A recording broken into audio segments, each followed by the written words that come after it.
Bonjour à toutes et à tous. Quelques minutes pour un sujet tout simple pour aujourd'hui dans ce post audio, cette vidéo, et qui a pourtant pour moi une importance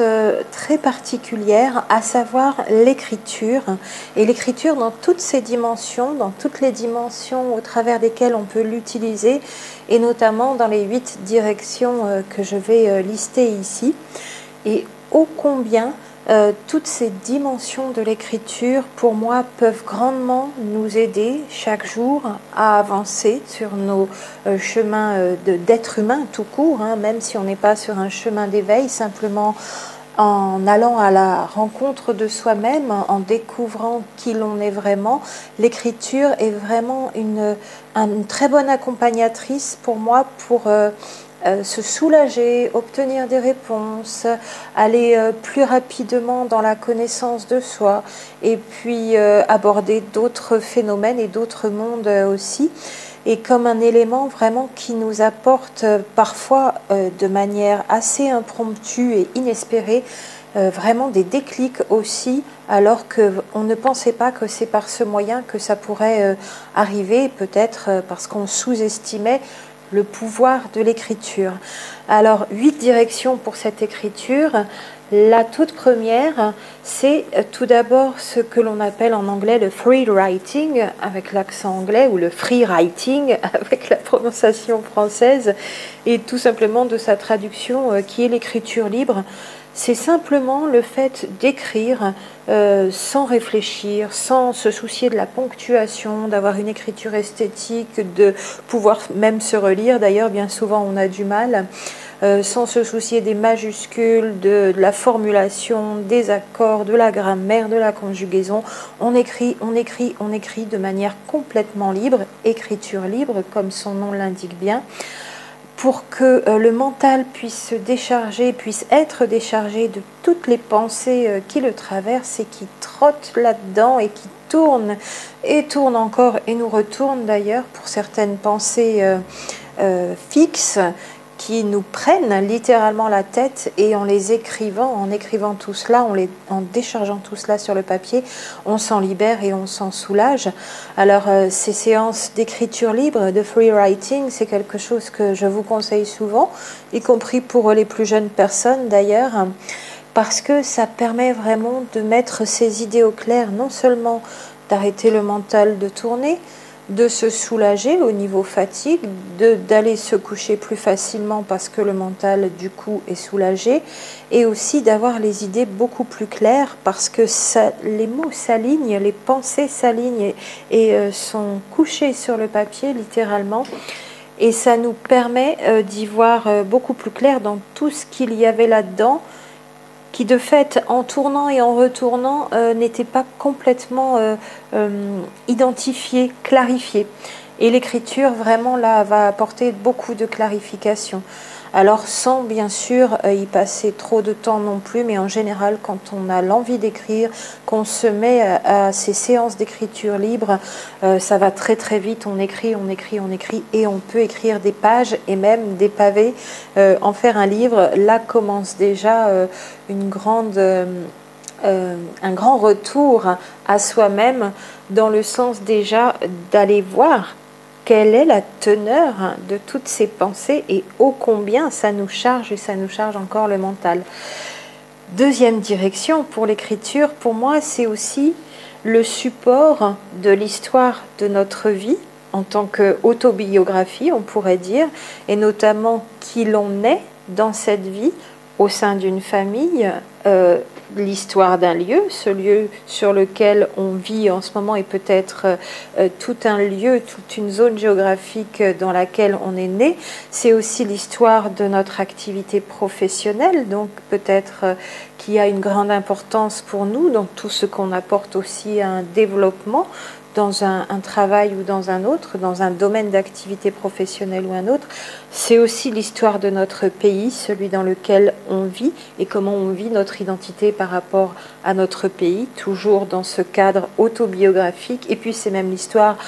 d'une terre sur laquelle on vit, de notre planète, et à l'intérieur de laquelle on œuvre aussi dans cette humanité. En tout cas, on vit les choses telles qu'on les ressent au sein de cette humanité. Et c'est peut-être une autobiographie qui pourra être lue plus tard par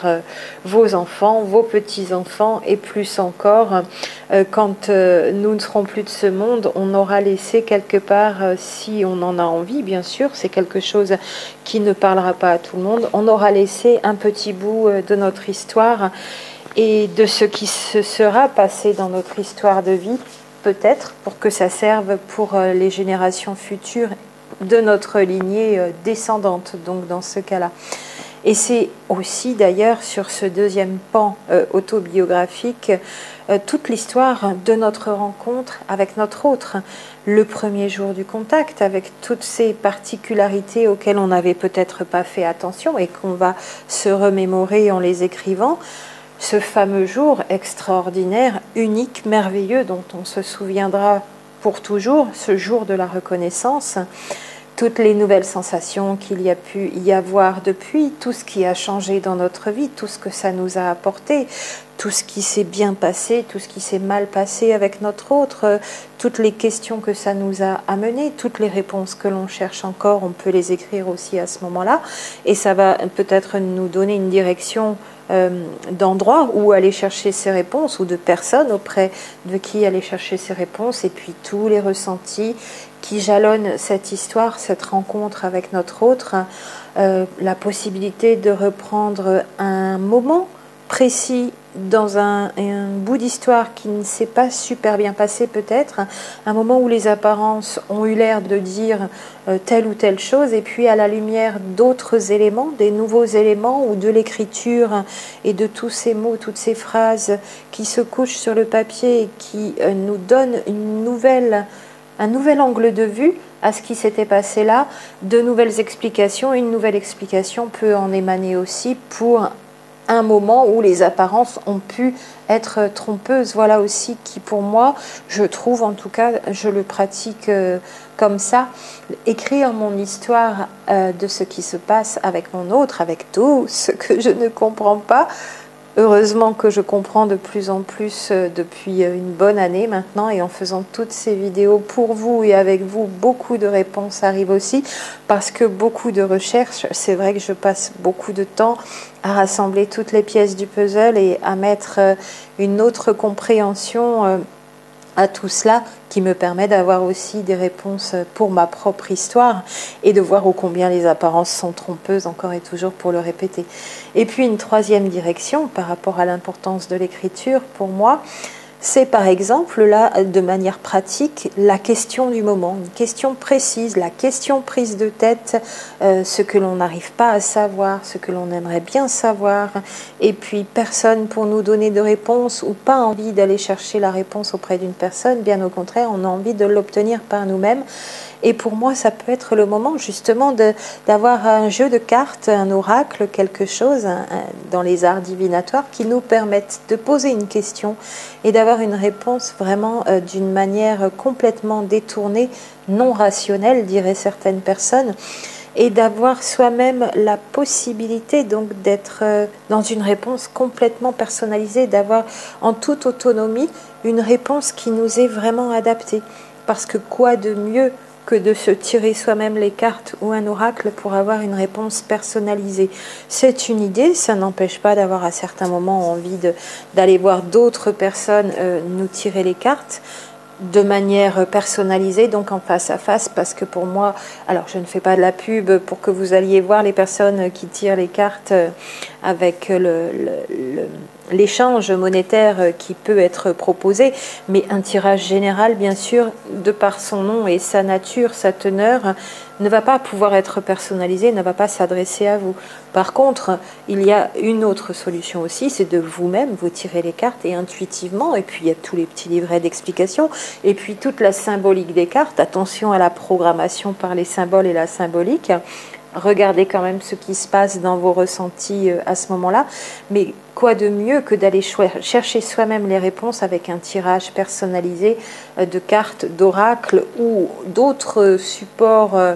d'art divinatoire comme vous aimerez aller choisir. Ça a un grand intérêt d'écrire soi-même sa question, de se la sortir de la tête déjà, de voir pourquoi ça bloque et de se dire, eh bien c'est cette question-là qui est en train de me prendre la tête, et puis d'aller chercher une réponse comme ça. C'est ça aussi pour moi l'écriture, écrire, verbaliser, finaliser par écrit sa question. La quatrième direction que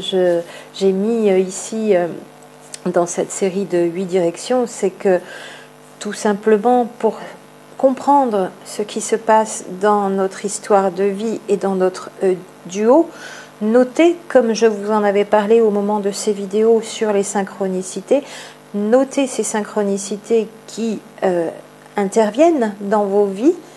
Et c'est quasiment chaque jour, les synchronicités, on en parlait précédemment, mais on les laisse passer, on ne les voit pas forcément. Pourtant, des synchronicités, on en a, et on en a, et on en a dans nos vies quasiment tous les jours, voire plusieurs par jour.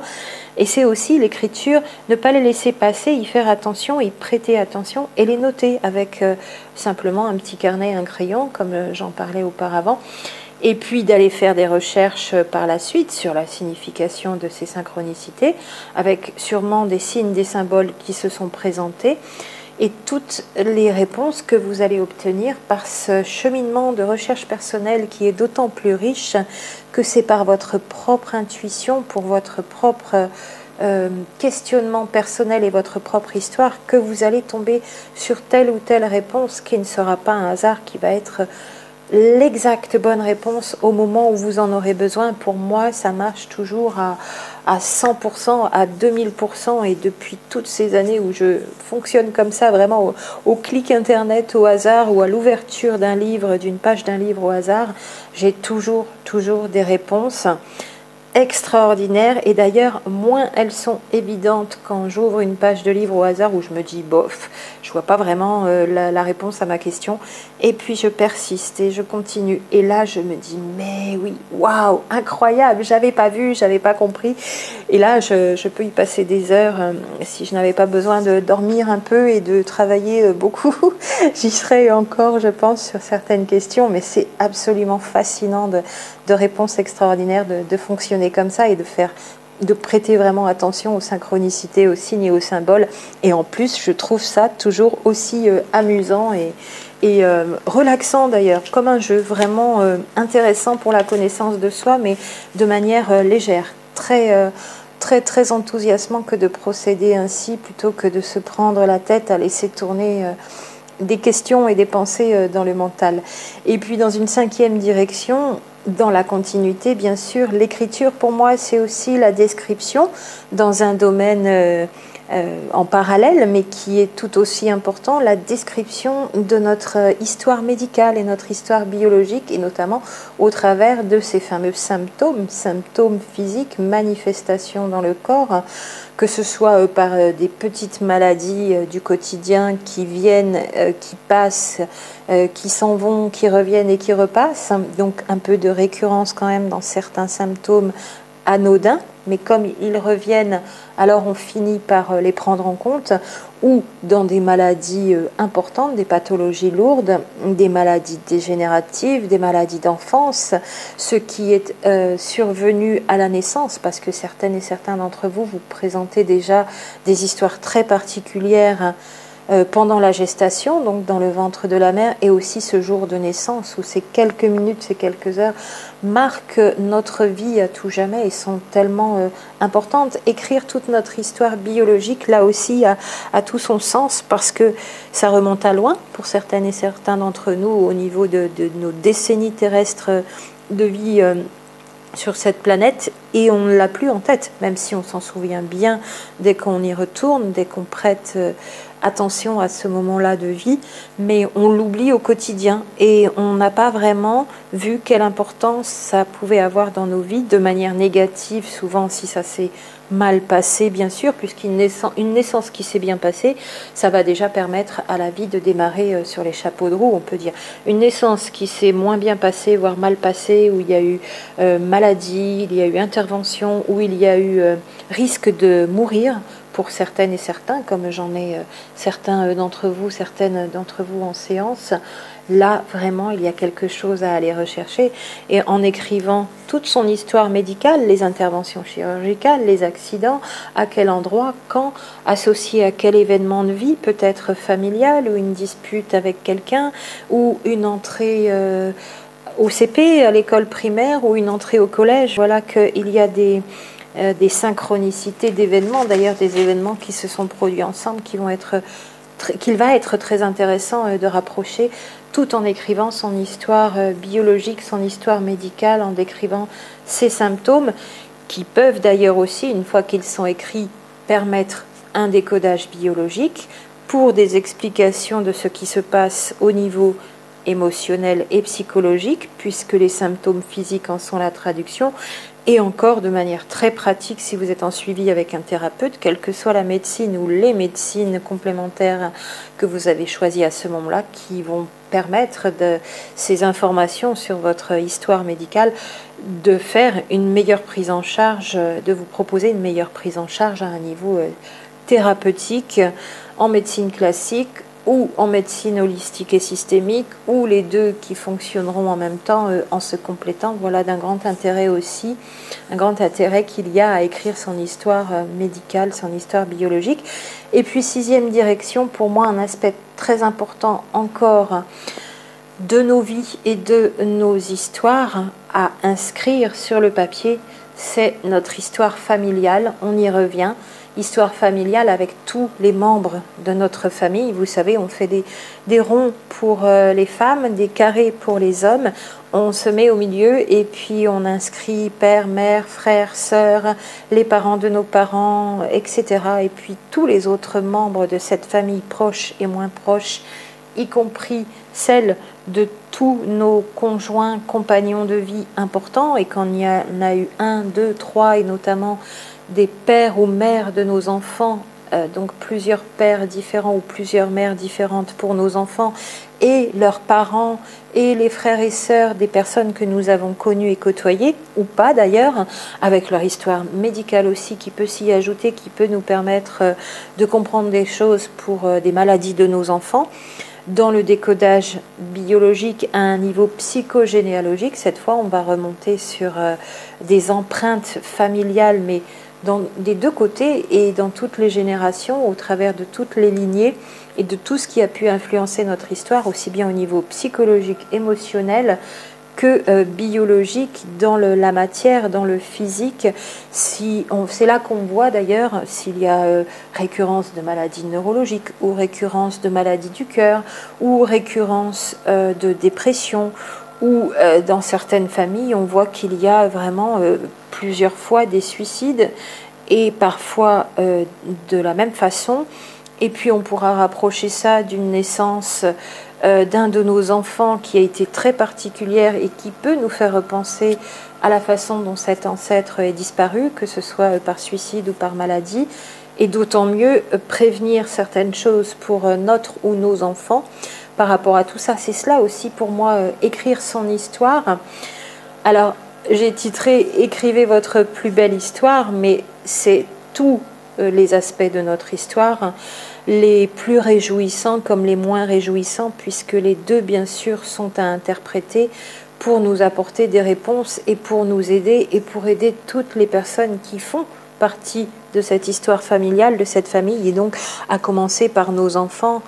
à aider aussi pour que les mêmes erreurs, les mêmes incompréhensions, les mêmes questionnements sans réponse pendant tant d'années, voire tant de décennies, ne restent pas comme ça en plan, comme c'est resté en plan pour nous bien souvent. Moi, je me dis toujours, si je peux aider mes enfants plus tôt, le plus tôt possible, à ne pas repasser par ces questions sans réponse que j'ai eues pendant tant d'années, et les réponses viennent seulement maintenant, depuis 3 ans, 5 ans, à peine 10 ans,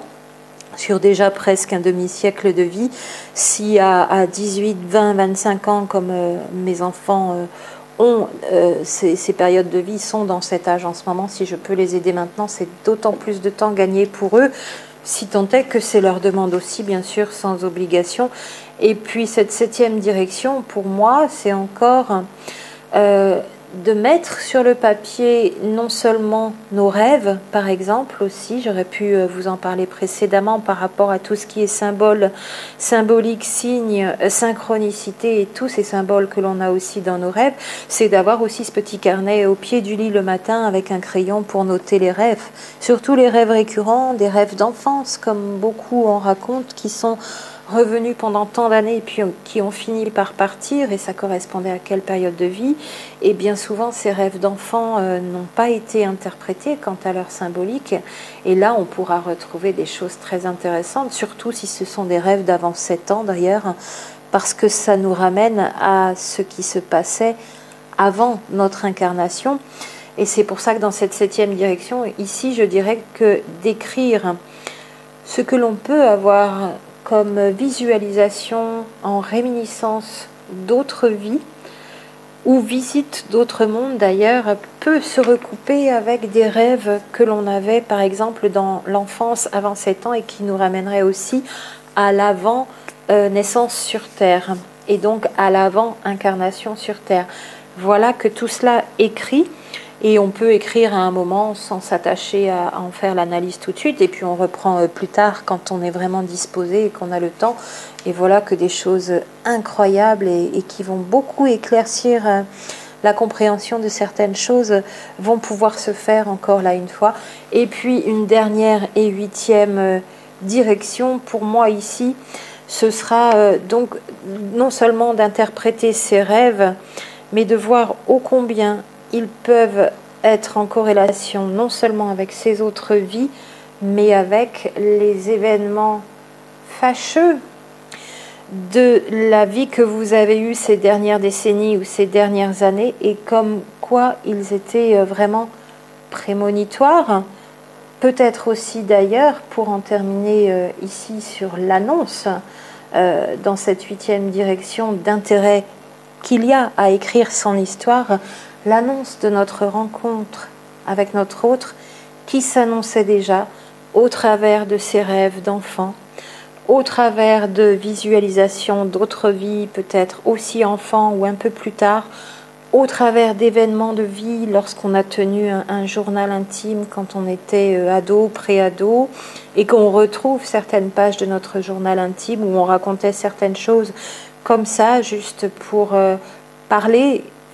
aux pages blanches que l'on a noircies et pour se soulager de ce qui nous inquiétait, des choses dont on n'a plus pu parler à personne à ce moment-là et dont on n'a plus parlé non plus d'ailleurs. Et en remettant en correspondance avec l'histoire de la rencontre de notre autre aujourd'hui, de notre flamme jumelle dans ce duo, on va reconnecter des informations pareilles qui vont paraître incroyablement en résonance les unes avec les autres. Encore une fois, on ne peut pas dire mieux, ces informations de vie passée vont être en résonance avec les informations de notre histoire, de notre rencontre aujourd'hui. Alors c'est certes du temps à y passer, non seulement déjà à écrire, ça peut être sur clavier, donc si vous écrivez vite au clavier d'ordinateur et si vous voulez garder sur un support qui ne se perde pas comme le papier ou qui ne s'efface pas. Moi, ce que je fais souvent, comme je le disais aussi à d'autres moments, j'écris sur papier parce que j'aime bien le graphisme et l'écriture est aussi thérapeutique, donc à écrire quand on le fait avec la main, beaucoup plus que quand on le fait au clavier d'ordinateur. Et pour ne pas perdre les écrits, je les scanne tout simplement. Donc je les ai sous fichier informatique, enregistré dans un disque dur, conservé dans un disque dur, mais je conserve l'écriture manuscrite parce qu'elle est beaucoup plus thérapeutique que le clavier d'ordinateur. Et puis beaucoup d'entre vous peut-être n'écrivent pas aussi vite sur le clavier d'ordinateur qu'à la main. Moi, les deux sont pareils pour moi au niveau du temps que j'y passe, puisque en tant qu'informaticienne formée il y a 20 ans, j'écrivais déjà beaucoup sur le clavier, et même un petit peu avant, il y a déjà 25 ans, j'avais mon ordinateur et j'y étais quotidiennement, peut-être un peu trop d'ailleurs. Voilà pour l'intérêt de cette écriture, en précisant d'ailleurs ô combien l'étude du graphisme, de notre esthétisme d'écriture révèle aussi notre personnalité profonde, nos traits de caractère et nous en apprend beaucoup, beaucoup sur qui l'on est. Voilà encore un intérêt collatéral à écrire de manière manuscrite sur le papier avec un crayon, donc à l'ancienne bientôt on va dire, ou déjà maintenant, parce que l'étude graphologique de notre écriture en dit très très long sur qui nous sommes, et vous le verrez même dans les moments où vous êtes joyeux, joyeuse, les moments où vous êtes en pleine santé, ou les moments où vous êtes malade, ou les moments où vous êtes en dépression, votre écriture change énormément. Votre envie d'écrire d'ailleurs n'est pas la même, votre envie de vous raconter peut être complètement inhibée à certains moments de vie, et tout cela, ce sont des indices très importants sur votre état d'être, sur votre manque de retour à vous-même, sur le besoin de prendre soin de vous-même, et encore, en plus d'être thérapeutique, en plus de laisser trace d'éléments et d'événements qui vont être importants quand vous les retrouverez plus tard pour comprendre votre propre histoire, en plus d'écrire votre histoire, votre autobiographie pour votre descendance, pourquoi pas, et en plus de poser des idées, des questions sur le papier pour qu'elles soient clarifiées. Voilà un grand intérêt pour moi que l'écriture a, et on peut s'y fier et s'y confier chaque jour. C'est tout de suite disponible, les rêves au pied du lit, les visualisations, les ressentis avec l'autre, les synchronicités et les réponses qu'elles nous ont apportées dans les rencontres, dans les signes et les symboles. Tout cela, c'est vraiment très très riche. Et peut-être on oublie souvent de pouvoir complètement en bénéficier, parce qu'on laisse passer, parce qu'on pense que c'est trop simple, ou parce qu'on pense que c'est anodin, qu'on est happé par la vie, par le temps, par la fatigue, par les soucis, alors que c'est vraiment très très riche pour tout ce que ça peut nous apporter. Alors à vos feuilles, à vos stylos, et puis vous m'en direz des nouvelles encore une fois pour tout ce qui en ressort et tout ce que ça vous a permis de clarifier, et ô combien ça aura été aussi sûrement thérapeutique pour vous. À très bientôt.